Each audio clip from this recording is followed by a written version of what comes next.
Pada petang ini kami ingin berkongsi satu lagi kejayaan Jabatan Siasatan Jenayah Narkotik Polis Diraja Malaysia dalam melumpuhkan sindiket pengedaran dadah daripada pantai timur ke Lembah Kelang.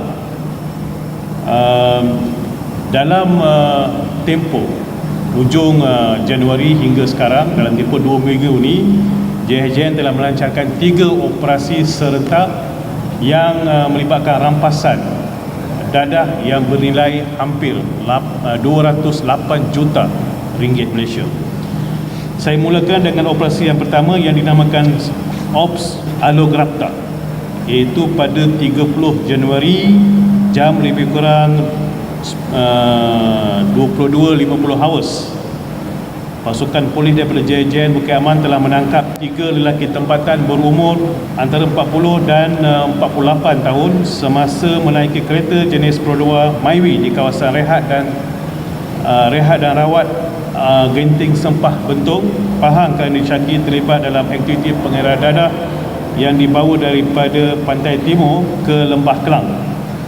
Tindakan susulan daripada tangkapan tersebut, satu pemeriksaan telah dibuat ke atas satu kereta jenis Honda HRV di tempat letak kereta sekitar Jalan Kuchai Lama, Brevis, Kuala Lumpur, dan telah merampas sebanyak 255 bungkusan disyaki dadah jenis methamphetamine yang anggaran berat adalah 265 kg. Jumlah keseluruhan dadah yang dirampas ini dianggarkan bernilai 13.25 juta ringgit Malaysia.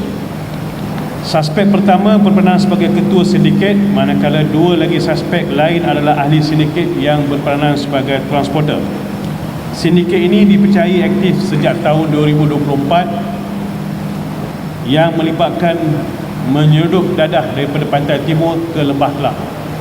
Modus operandi sindiket ini adalah menggunakan kenderaan yang disewa dan meletakkan kenderaan tersebut di tempat-tempat tertentu sebelum diambil oleh ahli sindiket yang lain tanpa perjumpaan secara bersemuka.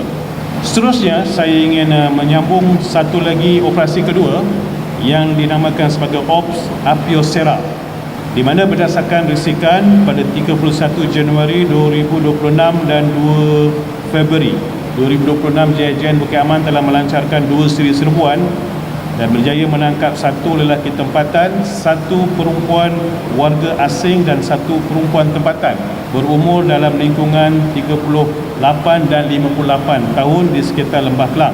Serbuan pertama dijalankan di sebuah rumah teres sekitar Kepong, Kuala Lumpur, dan berjaya menangkap 1 lelaki tempatan bersama 1 perempuan warga negara asing.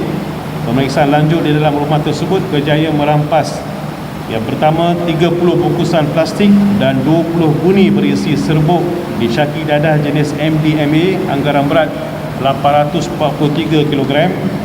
Yang kedua 1080 ikatan aluminium foil berisi pil disyaki dadah jenis RMN 5 anggaran berat 325 kg.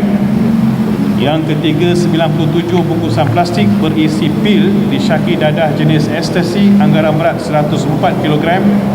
Yang keempat 4 buni berisi serbuk disyaki dadah jenis kentamin anggaran berat 97.7 kg. Dan yang kelima 14 bungkusan plastik disyaki mengandungi dadah jenis methamphetamine anggaran berat 9.5 kg. Serbuan kedua pula dijalankan di sebuah unit kondominium di sekitar Subang Jaya, Selangor, dan berjaya menangkap 1 perempuan tempatan. Nilai keseluruhan rampasan dadah ini dianggarkan ringgit Malaysia 180 juta. Suspek pertama berperanan sebagai ketua sindiket yang mengatur gerak pengedaran dadah di dalam dan di luar negara, manakala suspek kedua dan ketiga, iaitu kedua wanita ini adalah kekasih ataupun pembantu suspek pertama yang juga berperanan sebagai ahli sindiket. Dan operasi ketiga yang dinamakan sebagai Ops Diokma, iaitu berdasarkan maklumat risikan pada 2 dan 3 Februari 2026, Jabatan Siasatan Jenayah Narkotik JHJN Bukit Aman telah melancarkan beberapa siri serbuan dan berjaya menangkap 3 lelaki tempatan, 1 perempuan tempatan, 1 lelaki warga negara asing dan 1 perempuan warga negara asing berumur antara 31 dan 37 di sekitar Selangor. Yang ini melibatkan sindikat antarabangsa yang melibatkan ketua dan ahli sindiket bukan sahaja daripada Malaysia tetapi daripada negara lain, di mana serbuan pertama dijalankan di bawah bangunan terminal utama KLIA Sepang Kuala Lumpur yang berjaya menangkap 3 orang suspek, iaitu satu lelaki tempatan, satu lelaki warga negara asing dan satu perempuan warga negara asing.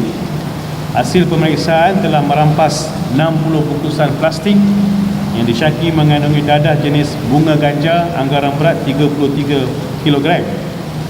Siasatan awal mendapati kedua-dua suspek warga negara asing dipercayai dijadikan sebagai kedai dadah bagi tujuan penyelundupan dadah ke luar negara. Serbuan kedua telah dijalankan di sebuah rumah sekitar Bandar Damai Perdana Ceras, Selangor dan berjaya merampas sebanyak 254 bungkusan plastik yang disyaki dadah jenis bunga ganja anggaran berat 133 kg. Seterusnya, serbuan ketiga telah dijalankan di sebuah hotel sekitar Taman Equine, Selangor dan berjaya menangkap 2 lelaki tempatan. Hasil pemeriksaan ke atas sebuah kereta jenis Toyota Cross, JHN berjaya merampas 40 lagi bungkusan plastik yang disyaki dadah jenis bunga ganja anggaran berat 22 kg. Serbuan susulan juga dijalankan di hadapan sebuah premis sekitar Bayan Lepas, Pulau Pinang dan berjaya menangkap 1 perempuan tempatan yang merupakan teman wanita kepada suspek keempat dan dipercayai turut terlibat dalam rangkaian pengedaran dadah ini. Jumlah keseluruhan rampasan dadah ni jenis bunga ganja adalah sebanyak anggaran berat 188 kg yang mencacah nilai di pasaran ringgit Malaysia 15 juta. Suspek pertama berperanan sebagai ketua sindiket, suspek kedua dan ketiga dijadikan kedai dadah, suspek keempat dan kelima berperanan sebagai transporter, manakala suspek keenam merupakan teman wanita kepada suspek keempat yang juga berperanan sebagai ahli sindiket. Sindiket ini dipercayai aktif sejak Januari 2026. Modus operandi sindiket ini adalah dengan menyeludup dadah jenis bunga ganja melalui laluan haram daripada utara sebelah barat, iaitu daripada Perlis, dibawa ke Lembah Kelang bagi tujuan pasaran tempatan dan antarabangsa.